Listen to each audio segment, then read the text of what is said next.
Hello everyone, welcome back to my channel. दोस्तों, प्रस्तुत है आज की ब्रेकिंग न्यूज़।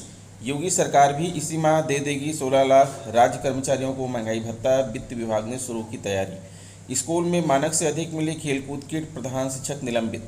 अपने ही स्कूल का शिक्षकों ने खोला यह राज, साथ ही प्रधानाध्यापिका पर गंभीर आरोप लगाए। आकांक्षी जनपदीय ट्रांसफर, पति पत्नी को एक स्थान पर ट्रांसफर। शिक्षकों को निर्देश, मोबाइल रखें ड्रॉप बॉक्स में।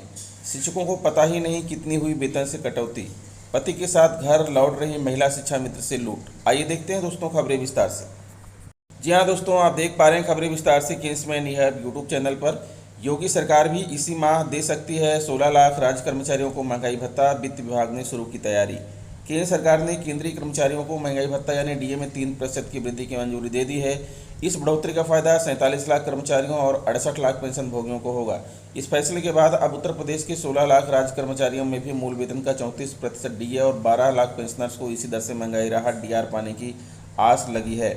बढ़ती महंगाई के बीच उत्तर प्रदेश के सरकारी कर्मचारियों और पेंशनर्स को बड़ी राहत मिलने वाली है। इसी महीने से राज्य कर्मचारियों को बढ़ा महंगाई भत्ता दिया जा सकता है। उम्मीद है कि अप्रैल का वेतन जो मई में मिलेगा उसके साथ डीए और डीआर का भुगतान भी होगा। वित्त विभाग ने इसको लेकर तैयारी शुरू कर दी है। राज्य कर्मचारियों और पेंशनर्स को अभी 31% की दर से डीए और डीआर का भुगतान किया जा रहा है। केंद्र सरकार ने बीती 1 जनवरी से अपने कर्मचारियों को 31 की बजाय मूल वेतन का 34% डीए देने का फैसला किया है। कर्मचारियों को डीए व पेंशनर्स को डीआर के मामले में राज्य की केंद्र से समानता है।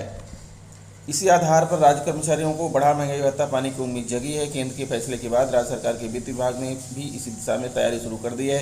3% की वृद्धि होने के बाद डीए 31% से बढ़कर 34% हो जाएगा। इसी आधार पर राज्य कर्मचारियों को बढ़ा महंगाई भत्ता पाने की उम्मीद जगी है। केंद्र के फैसले के बाद राज्य सरकार के वित्त विभाग ने भी इस दिशा में तैयारी शुरू कर दी। 3% की वृद्धि होने के बाद डीए 31% से बढ़कर 34% हो जाएगा। राज्य कर्मचारियों और पेंशनर का 3% डीए और डीआर की वृद्धि से राज्य सरकार पर सालाना करीब 1000 करोड़ रुपए अतिरिक्त भार आएगा। वृद्धि का लाभ जनवरी से दिया जाना है। इससे पूर्व सरकार ने जुलाई 2021 में 3% डीए वृद्धि का लाभ देने का फैसला बीते नवंबर में किया था, जो दिसंबर के वेतन के साथ कर्मचारियों को मिला। एरियर का भुगतान पीएफ और अन्य बचत पत्रों के माध्यम से किया गया था। उन्नाव असोहा ब्लॉक के रैकड़ प्राथमिक स्कूल का शुक्रवार को बीएसएन ने निरीक्षण किया। इस दौरान मानक से अधिक 31 खेलकूद किटें कमरे में रखी मिली। प्रधान शिक्षक से इसकी जानकारी मांगी तो वह सही जवाब नहीं दे पाए। इस पर उन्हें निलंबित कर दिया गया। वहीं न्याय पंचायत समन्वयक से 2 दिन में स्पष्टीकरण तलब किया गया है। बीएसए संजय तिवारी को रैकड़ प्राथमिक स्कूल में प्रधान शिक्षक अनुज कुमार उपस्थित मिले। परिसर व कक्षाओं में गंदगी थी। शिक्षकों का भौतिक परिवेश भी सही नहीं था। विद्यालय में एक की जगह 31 खेलकूद किट रखी थी। जानकारी पर प्रधान शिक्षक ने बताया कि संकुल प्रभावी न्याय पंचायत समन्वयक संदीप ने 3 दिन पहले ये किटें रखवाई थी। इसमें 3 किटों का वितरण किया जा चुका है। एक ही स्कूल में इतनी संख्या में किट रखवाए जाने का कारण पूछा तो वह जवाब नहीं दे पाए। चर्चा है कि संकुल प्रभारी सहित कई अन्य खेलकूद किट स्कूलों को बेचने का काम कर रहे हैं। घटिया किस्म की सस्ती किटें स्कूलों को सरकारी दर पर बेचने का खेल चल रहा है। बीएसए ने खेलकूद किट की आपूर्ति में प्रधान शिक्षिका को गलत तरीके से संलिप्त पाए जाने पर निलंबित कर असोहा ब्लॉक के रायपुर उच्च प्राथमिक स्कूल से संबद्ध किया है। मामले की जांच खंड शिक्षा अधिकारी और आज को दी है। साथ ही पंचायत समन्वयक से भी स्पष्टीकरण तलब किया है। बीएसए ने बताया कि खेलकूद किट में प्रधान शिक्षक गलत तरीके से संलिप्त मिले हैं, उन्हें निलंबित कर दिया गया है। अपने ही स्कूल का शिक्षिकाओं ने खोला यह राज, साथ ही प्रधानाध्यापिका पर गंभीर आरोप लगाए। बिजनौर भले ही सरकार गरीब बच्चों को शिक्षित करने के लिए करोड़ों रुपया खर्च कर रही है, लेकिन धरातल पर हकीकत कुछ और ही है। जी हाँ, निजी स्कूल में पढ़ रहे बच्चों को भी सरकारी पाठशाला में पंजीकृत कर लिया गया है। अपने ही स्कूल का राज शिक्षिकाओं ने खोल दिया। उन्होंने प्रधानाध्यापिका पर गंभीर आरोप लगाए। शिक्षिकाओं ने डीएम उमेश मिश्रा और बीएसए जयकिरण यादव से शिकायत कर जाँच की मांग की है। प्राथमिक विद्यालय हमीरपुर प्रथम की सहायक शिक्षिका मोहिनी देसवाल, शिक्षा में सोनका और प्रिया वर्मा ने डीएम को पत्र दिया, जिसमें कहा गया कि उनके स्कूल के मुख्य अध्यापिका मिड डे मील रजिस्टर में उपस्थिति बढ़ाकर सरकारी धन का दुरुपयोग कर रही है। विद्यालय में फर्जी नामांकन करते हुए सरकार को चूना लगाने का काम किया जा रहा है। इनमें कई बच्चे निजी स्कूलों में पढ़ रहे हैं। कई बार शिकायत की जा चुकी है, लेकिन कोई कार्रवाई नहीं हुई। आरोप है कि शिकायत करने पर उनका मानसिक उत्पीड़न और अभद्र व्यवहार किया जा रहा है। बीएसए जयकिरण यादव ने कहा कि मामले की जाँच कराई जाएगी। खंड शिक्षा अधिकारी स्कूल में पहुंचकर जांच करेंगे।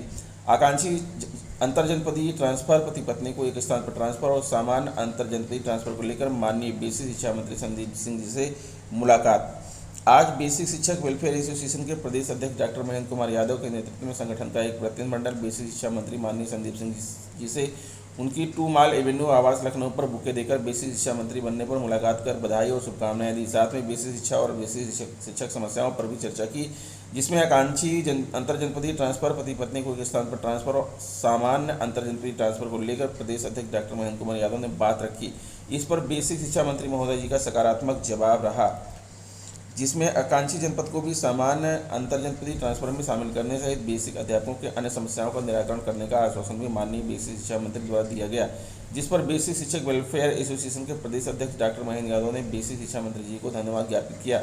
इस मौके पर बेसिक शिक्षक वेलफेयर एसोसिएशन के प्रदेश उपाध्यक्ष श्री अशोक कुमार यादव जी, प्रदेश मंत्री श्री हाकिम सिंह जी, देवी पाटन मंडल अध्यक्ष श्री विमल कुमार जी, श्री दिनेश कुमार, जिलाध्यक्ष प्रतापगढ़ व कोमल यादव सहित आदि पदाधिकारीगण शामिल थे। बेसिक शिक्षा के सुधार के लिए जिले में तैयारियां हुई शुरू, शिक्षकों को निर्देश, मोबाइल रखें ड्रॉप बॉक्स में। मैनपुरी कोरोना काल में विद्यार्थियों की पढ़ाई का नुकसान हुआ, नए सत्र में छात्र छात्राओं को बेहतर शिक्षा दिलाने के प्रयास किए जा रहे हैं। बीएसए और मुख्य विकास अधिकारी ने प्रधान अध्यापकों से शिक्षा के गुणात्मक सुधार पर जोर देने को कहा है।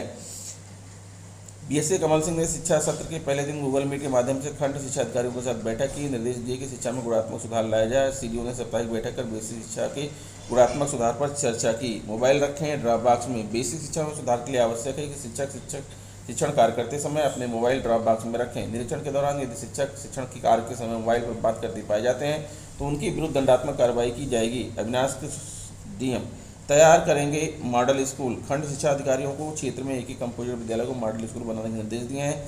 मॉडल स्कूलों के संबंध में रिपोर्ट भी मांगी है। खंड शिक्षा अधिकारी अपने अपने क्षेत्र में बेसिक शिक्षा के सुधार के लिए कार्य करें। Vinod Kumar CDO. Pilibhit new pension scheme में 220 शिक्षकों के वेतन से प्रतिमाह कटौती हो रही है। सरकारी अनुदान भी जमा किए जाने का दावा किया जा रहा है, लेकिन शिक्षक चिंता में है क्योंकि उन्हें पता ही नहीं चल रहा है कि कितने रुपए वेतन से कटे और कितने रुपए विभाग ने अंशदान के रूप में जमा किए। माध्यमिक शिक्षक संघ का शर्मा गुट जुलाई 2021 इस मामले को लगातार उठा रहा है। डीआईओएस ने कई बार आश्वासन दिए, लेकिन एनपीएस की पासबुक अपडेट नहीं हुई। शिक्षकों का कहना है कि उन्हें ये तो पता ही होना चाहिए कि उनके खाते में कितने रुपए अब तक जमा किए गए। क्या है new pension scheme? New pension scheme 2005 में लागू हुई थी। शिक्षक स्कीम के तहत शिक्षक के मूल वेतन से 10% की कटौती करके विभाग को 14% अंशदान देना होता है। एक धनराशि सेवानिवृत्त शिक्षक को पेंशन मिलती है, लेकिन सरकार इस धनराशि को विभिन्न योजनाओं में निवेश करती है। शिक्षक संघों और शिक्षकों के विरोध के बावजूद यह पेंशन योजना लागू की गई है। फफूंद थाना क्षेत्र के काकोर फफूंद मार्ग पर शुक्रवार देर शाम पति के साथ बाइक से रानीपुर से फफूंद आ रही शिक्षा मित्र का बाइक सवार पर्स लूट ले गए। घटना की सूचना पर पुलिस ने नाकेबंदी कर तलाशी की, लेकिन लुटेरे गिरफ्त में नहीं आए। पुलिस ने आसपास लगी सीसीटीवी फुटेज भी खंगाले। फफूंद निवासी शशिकांत मिश्रा पत्नी साक्षी और बेटी गौरी के साथ गांव रानीपुर एक कार्यक्रम में शामिल होने गए थे। शुक्रवार देर शाम 7 बजे करीब तीनों सड़क में वापस फफूंद लौट रहे थे। जैसे ही काकोर फफूंद मार्ग पर ज्वाला देवी मंदिर के पास पहुंचे, इसी बीच पीछे से आए एक बाइक पर सवार 2 नकाबपोश बदमाशों ने साक्षी के हाथ से पर्स झपट्टा मारकर छीन लिया। जब तक शशिकांत गाड़ी रोक पाते, लुटेरे साक्षी का पर्स लेकर फरार हो गए।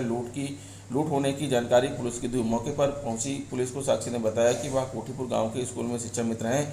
लुटेरों ने उनका पर्स लूट लिया। पर्स में 10,000 रुपये व एक मोबाइल था। थाना प्रभारी ललिता कुमारी ने बताया कि जांच की जा रही है। बताए गए हुलिया और सीसीटीवी फुटेज से लुटेरों का पता लगाया जा रहा है। तो दोस्तों, ये रहा आज का ब्रेकिंग न्यूज़। आशा करता हूँ वीडियो आपको अच्छी लगी होगी। अगर वीडियो अच्छी लगी है तो प्लीज़ मेरे चैनल को सब्सक्राइब कर लीजिए, बेल आइकन को प्रेस कर दीजिए। मिलते हैं आपसे नेक्स्ट वीडियो में कुछ नई जानकारी लेकर। तब तक के लिए नमस्कार।